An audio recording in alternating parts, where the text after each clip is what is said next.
యోహాను సువార్త 4వ అధ్యాయము. జాన్ చాప్టర్ 4 వర్స్ 6 చదువుతాం దయచేసి. యోహాను సువార్త 4వ అధ్యాయము 6వ వచనం.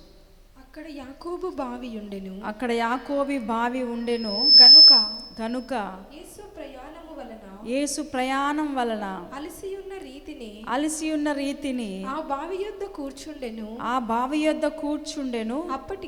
అప్పటికి ఇంచుమించు 12 గంటలు ఆయెను. సమరయ స్త్రీ ఒకతే నీళ్లు చేదు కొనుటకు అక్కడికి రాగా యేసు నాకు దాహమున కిమ్మని ఆయనను ఆమెను అడగా ఆయన శిష్యులు ఆహారము కొనుటకు ఊరిలోనికి వెళ్ళియుండిరి. ఆ సమరయ స్త్రీ యూదుడవైన నీవు సమరయ స్త్రీనైన నన్ను దాహమున కిమ్మని ఎలాగు అడుగుచున్నావని ఆయనతో చెప్పెను. చాలా ఇక్కడ చూస్తే నిజంగా ఇందాక మనం చెప్పుకున్నాం కదా, అంశం ఏంటి? జీవమా మరణమా? నిజంగా జీవమా మరణమా? నిజంగా అద్భుతమైన మాట. ఈమె ఇక్కడ ఒక స్త్రీ కనపడుతుంది, సమరయ స్త్రీ. ఎవరు కనపడుతున్నారు? సమరయ స్త్రీ. ఈమె ఎలాంటి స్త్రీ అంటే జీవమును కోరుకొనిన సమరయ స్త్రీగా ఇక్కడ లేఖనాల్లో మనం తెలుసుకోవచ్చు. నిజంగా ప్రతిరోజు నీళ్ళు తాగుతుంది కదా, ప్రతిరోజు వచ్చి ఆ బావిలో నీళ్ళు చేదుకొని తీసుకొని ఇంటికి వెళ్తుంది. ప్రతిరోజు నీళ్ళు తాగుతుంది, కానీ ఆమె యొక్క దాహము తీరడం లేదు. ఒకసారి గమనించండి, ఆమె యొక్క దాహము తీరడం లేదు. ప్రియమైన బిడ్డ, ఈరోజు కూడా ఆమె సమరయ స్త్రీ మధ్యాహ్నం 12 గంటలకు ఎక్కడికి వచ్చింది? యాకోబు బావి దగ్గరకు వచ్చి. ఎందుకు వచ్చింది ఆమె? నీళ్లు చేదుకోవడానికి. ఎందుకంటే నీళ్లు చాలా అవసరం. ఎందుకు నీళ్ళు చాలా అవసరమో, మనం నీళ్ళు తాగాలని సైన్స్ కూడా చెప్తుంది. ఎక్కువ నీళ్ళు తాగితే ఆరోగ్యం కదా, శరీరానికి ఆరోగ్యం వస్తుందని. అందుకే ప్రతిసారి నీళ్లు ఇన్ని లీటర్లు తాగండి, అన్ని లీటర్లు తాగండి చెప్తూ ఉంటారు. నిజమే. అయితే ఈమె సమరయ స్త్రీ కూడా దాహం కలిగిన వ్యక్తి. అందుకే ప్రతిరోజు వస్తుంది, నీళ్లను యాకోబు బావి దగ్గర నీళ్ళు చేదుకొని వెళ్తుంది. ప్రతిరోజు ఈ విధంగా ఉంది. ఒకరోజు వచ్చింది, ఒకరోజు 12 గంటలకు, మధ్యాహ్నం 12 గంటలకు యాకోబు బావి దగ్గరకు రావాలని సిద్ధపడుతూ వస్తుంది. ఆల్రెడీ అక్కడ యాకోబు బావి దగ్గర ఎవరున్నారంటే యేసు ప్రభువారు ఉన్నారు. ఎవరున్నారు? యేసు ప్రభువారు కూర్చొని ఉన్నారు. ఎవరైనా వస్తారేమో అని ఎదురు చూస్తున్నారు. అయితే ఆ శిష్యులు, యేసయ్య దగ్గర ఉన్న శిష్యులు ఏం చేశారంటే ఊరిలోకి వెళ్ళారు, ఏమైనా తినడానికి దొరుకుతుందేమని ఊరిలోకి వెళ్ళారు. ఒంటరిగా యేసు ప్రభు ఉన్నారు. సరే, ఈ సమరయ స్త్రీ యాకోబు బావి దగ్గరకు ఒంటరిగా వచ్చింది. ఒంటరిగా బిందెను తీసుకొని, కుండను తీసుకొని వస్తుంది. అయితే ఇక్కడ మనం చూస్తే యోహాను సువార్త 4వ అధ్యాయము, ఇందాక మనం చదువుకుందాము. యోహాను సువార్త 4వ అధ్యాయం 6వ వచనంలో, అక్కడ యాకోబు బావి ఉండెను గనుక యేసు ప్రయాణం వలన అలసి ఉన్న రీతినే ఆ బావి యొద్ద కూర్చుండెను. అప్పటికి ఇంచుమించు 12 గంటలాయెను. ఎన్ని గంటలైంది? 12 గంటలైంది. సమరయ స్త్రీ ఒకతే నీళ్లు చేదుకొనుటకు అక్కడికి రాగా యేసు నాకు దాహం నాకు ఇమ్మని ఆమెను అడిగాను. హల్లెలూయా. ఆమె వచ్చింది కాబట్టి యేసుప్రభు అంటున్నాడు, నాకు దాహం వేస్తుందమ్మా, నాకు తాగడానికి నీళ్ళు ఇవ్వు అనింది. చూడండి, ఇక్కడ యేసుప్రభు వారు తాగడానికి నీళ్ళు అడుగుతున్నాడు.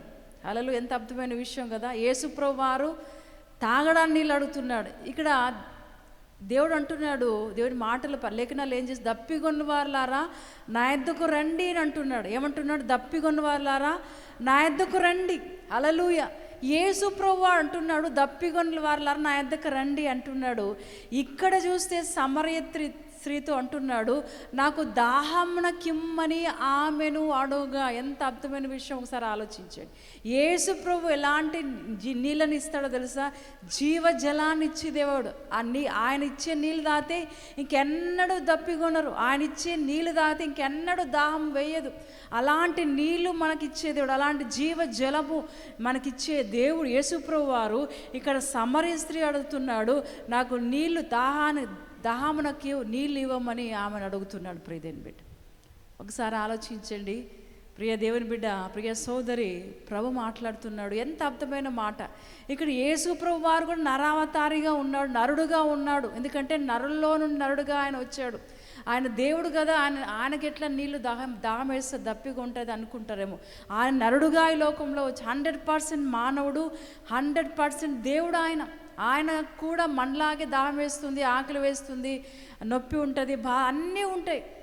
అయితే ఇక్కడ మనం చూస్తే యాకోబు బావి దగ్గరికి ఎవరు వచ్చారు? యేసుప్రభు వారు ఆ సమరయ స్త్రీని చూసి అడుగుతున్నాడు, అమ్మ నాకు దాహంలో నీళ్లు తాగడానికి నాకు దాహం వేస్తుంది కాబట్టి నీళ్ళు ఇవ్వు అని అడుగుతున్నాడు. ప్రియదేని బిడ్డ, హల్లెలూయా.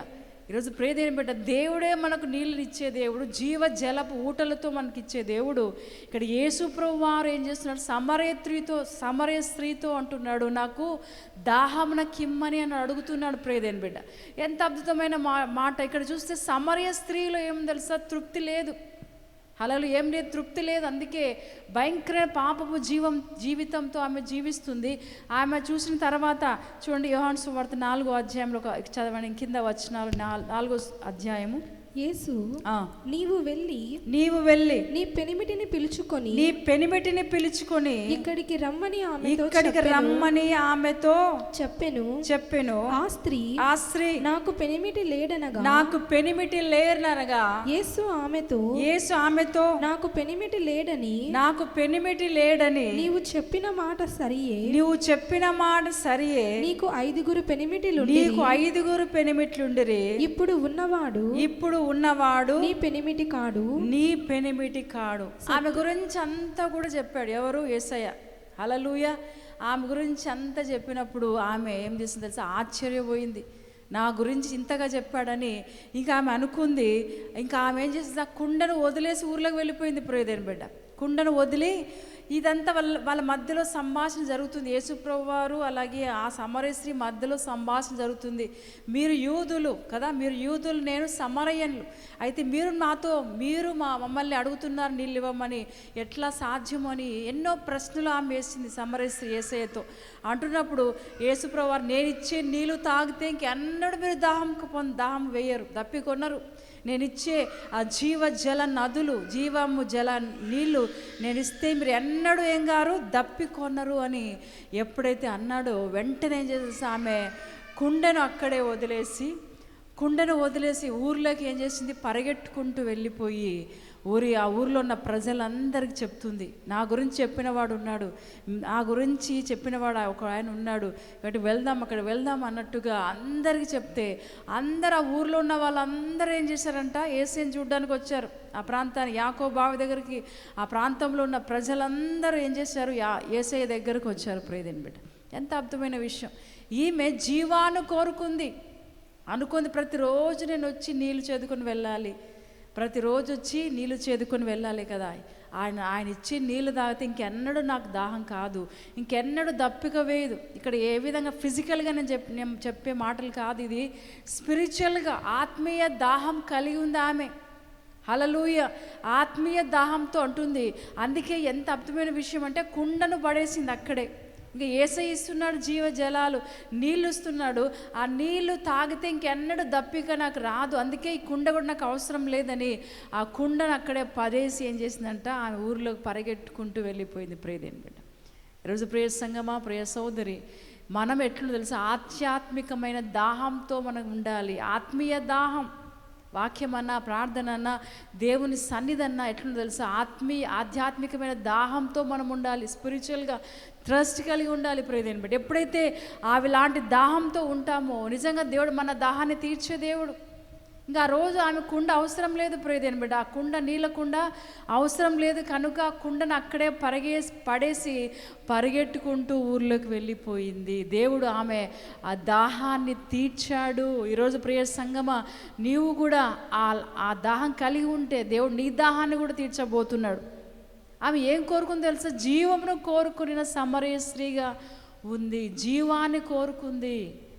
ఆయన ఇచ్చే నీళ్ళు తాగితే ఇంకెన్నడూ నేను దప్పికొన్నాను అని ఏం చేసింది తెలుసా? ఆమె ఆ కుండను వదిలేసి పరిగెట్టుకుంటూ ఊర్లోకి వెళ్ళి అనేక మంది ప్రజలు ఏం చేసింది? ఆయన దగ్గరకు తీసుకుని వచ్చింది. హల్లెలూయా. కాబట్టి ప్రియ సంగమా, ప్రభు రోజు మాట్లాడుతున్నాడు, మనలో ఏమి తెలుసా, మన నోట్లో ఏముండాలో తెలుసా? జీవం ఉండాలి. హల్లెలూయా. మన మాటలు కూడా, మనం మాట్లాడే మాటలు జీవంతో కూడిన మాటలుగా ఉండాలి. అందుకే యేసు ప్రభువు మాట్లాడుతున్నప్పుడు, వాక్యాన్ని చెప్తున్నప్పుడు అనేక మంది ఏం చేసేవారు? అట్లనే వింటూనే ఉండేవారు. దినాలు గడిచిపోతుండేది. 3 రోజులు ఆకలి లేదు, దప్పిక లేదు. అంత అద్భుతమైన మాటలు మాట్లాడుతుంటే అక్కడున్న ప్రజలు, చిన్న పిల్లల నుంచి వృద్ధుల వరకు అందరూ ఏం చేసేవారు? ఎంతో దాహంతో వాళ్ళు ఏం చేసేవారంట? వాక్యాన్ని వినేవారు. ఆకలి లేదు, దప్పిక లేదు. అంత అద్భుతంగా వాక్యాన్ని వింటూ ఉండేవారు. ప్రియ దేవుని బిడ్డ, ఈరోజు ప్రియ దేవుని బిడ్డ, నీకు నాకు అలాంటి దాహమే ఉండాలి. దేవుని వాక్యం పట్ల దాహం కలిగి ఉండాలి, తృష్ణ కలిగి ఉండాలి.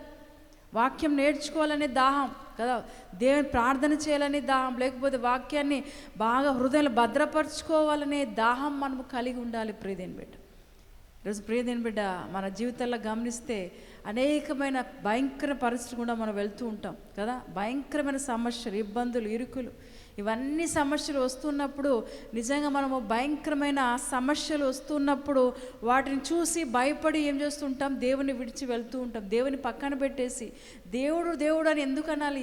ఇంత భయంకర పరిస్థితులు కూడా నేను వెళ్తున్నానే, ఇన్ని సమస్యలు వస్తున్నాయి, ఎందుకు నేను దేవుని పట్టుకోవాలి? దేవుని విడిచిపెడితే సరిపోదా అని ఇలాంటి మనసుతో కూడా ఇలాంటి మనసుతో ఈరోజు చాలామంది ఉన్నారు. ప్రియ దేవుని బిడ్డ, దేవుని నమ్ముకుంటే దేవుడు నాకు ఇలాంటి శిక్ష వేసాడు, దేవుని నమ్ముకుంటే ఇలాంటి పరిస్థితి నాకు వచ్చింది, దేవుని నమ్ముకుంటే ఇలాంటి గతి నాకు పట్టింది అని ఎంతోమంది దేవుని విడిచిపోయిన వారు చాలామంది ఉన్నారు. ప్రియ దేవుని బిడ్డ, హల్లెలూయా.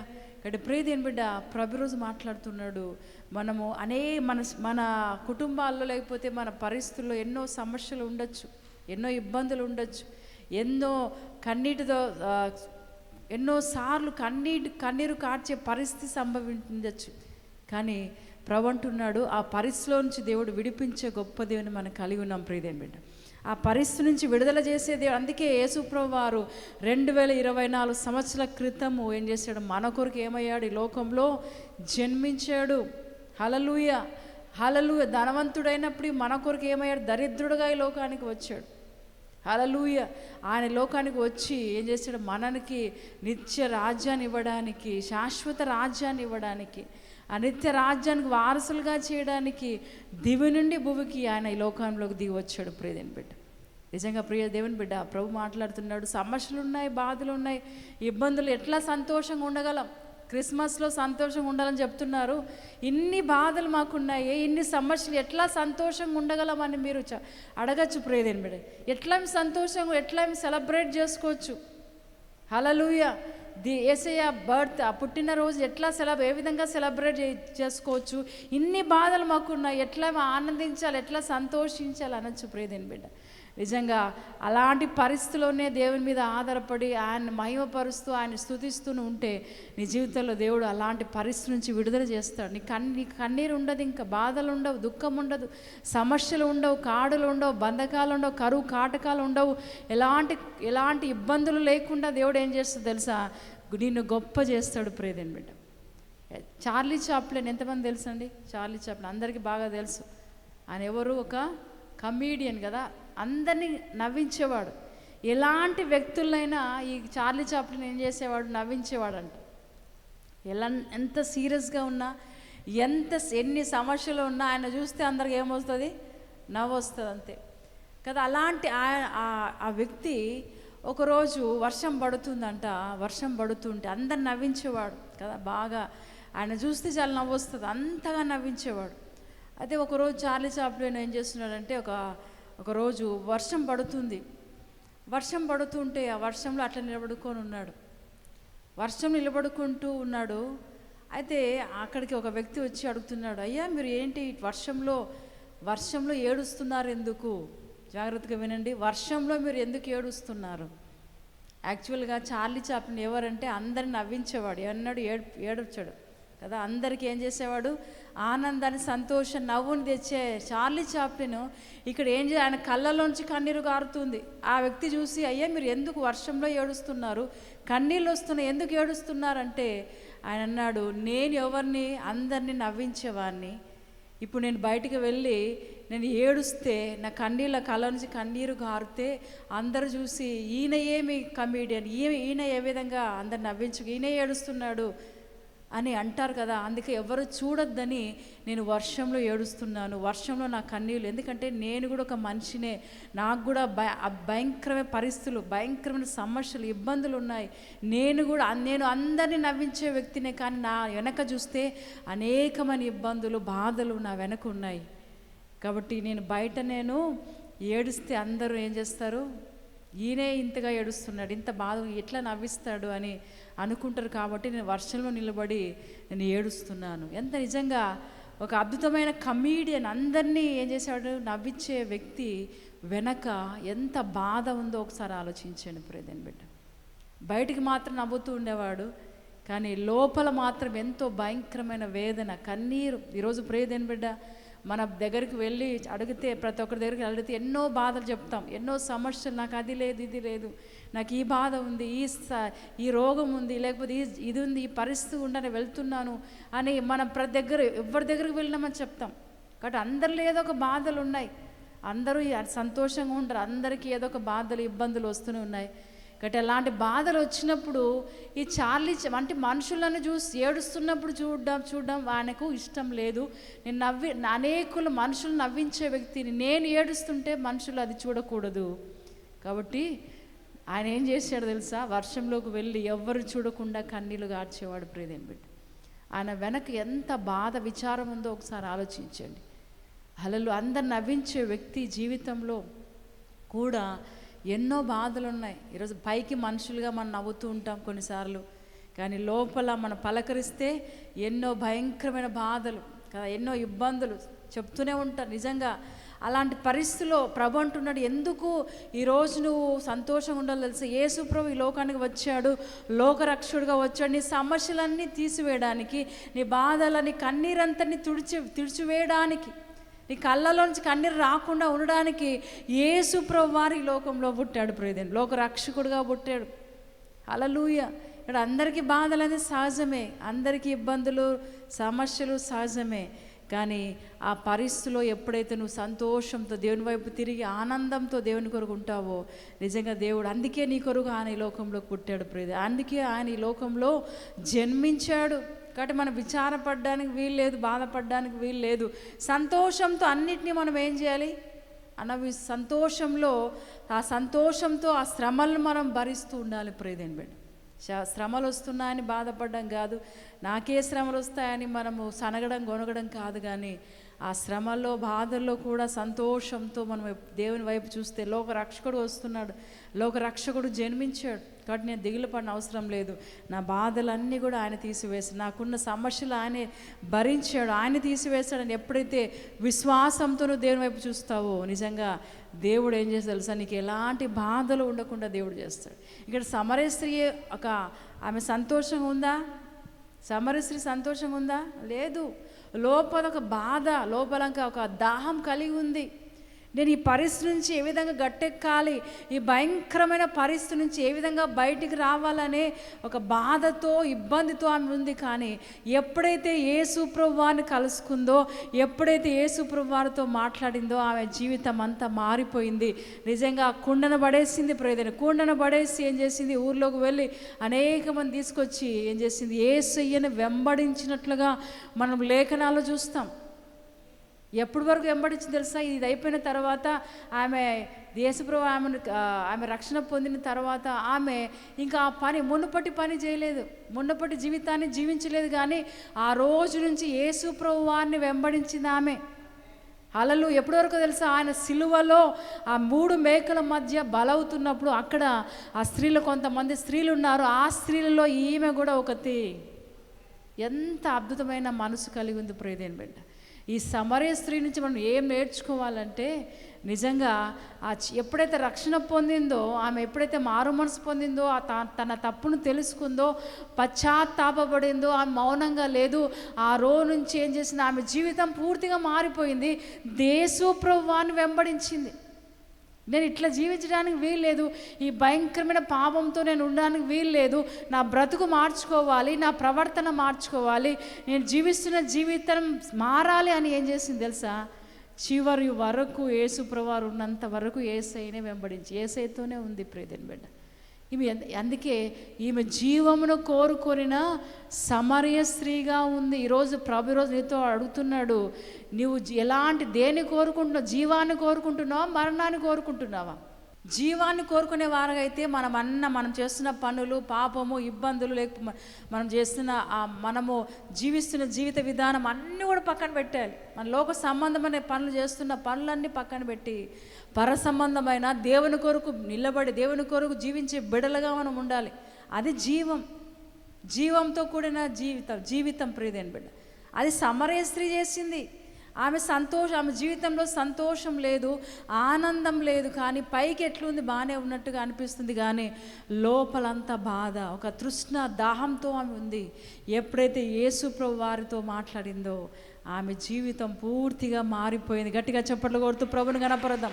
ఈరోజు ప్రియదేని బిడ్డ, ఎప్పుడైతే సమరయ స్త్రీ కదా ఆ జీవాన్ని యేసయ్యని ఇచ్చే జీవజల నీళ్లు, జీవంతో కూడా నీళ్ళు తాగిందో, తీసుకుందో, ఆమెకి ఇంకా దప్పిక లేదు ప్రియదేని, దాహం లేదు. హల్లెలూయా. నిజంగా ప్రియదేవి, ఈరోజు ప్రియ సంఘం మా ప్రభు మాట్లాడుతున్నాడు, నీవు కూడా మనం కూడా అలాంటి నీళ్ళు మనం తాగాలి. దేవుడిచ్చిన నీళ్ళు, జీవజలాలు కదా. హల్లెలూయా. అలా ఆ నీళ్ళు తాగితే ఇంకెన్నడూ మనకేం కాదంట, దప్పికొనము. చూడండి, ఇంకో స్త్రీని గురించి చూసుకుందాం. లూకాసు వార్త 7వ అధ్యాయము, లూకాసు వార్త 7వ అధ్యాయము 37వ వచనం. లూకాసు వార్త 7:37వ వచనం. ఆ ఊరిలో ఉన్న పాపాత్మురాలైన ఒక స్త్రీ యేసు పరిసయ్యుని ఇంట భోజనమునకు కూర్చునున్నాడని తెలుసుకొని ఒక బుడ్డిలో అత్తరు తీసుకొని వచ్చి వెనక తట్టు ఆయన పాదముల యొద్ద నిలబడి ఏడ్చుచు కన్నీళ్లతో ఆయన పాదములు తడిపి తన తల వెంట్రుకలతో తుడిచి ఆయన పాదములను ముద్దు పెట్టుకొని అత్తరు వాటికి పూసెను. ఆయన పిలిచిన పరిసయ్యుడు అది చూచి ఈయన ప్రవక్త అయిన ఎడల తన్ను ముట్టుకొనిన స్త్రీ ఎవతో ఎటువంటిదో తాను అనుకొనెను, ఎరిగియుండును. ఇది పాపాత్మురాలు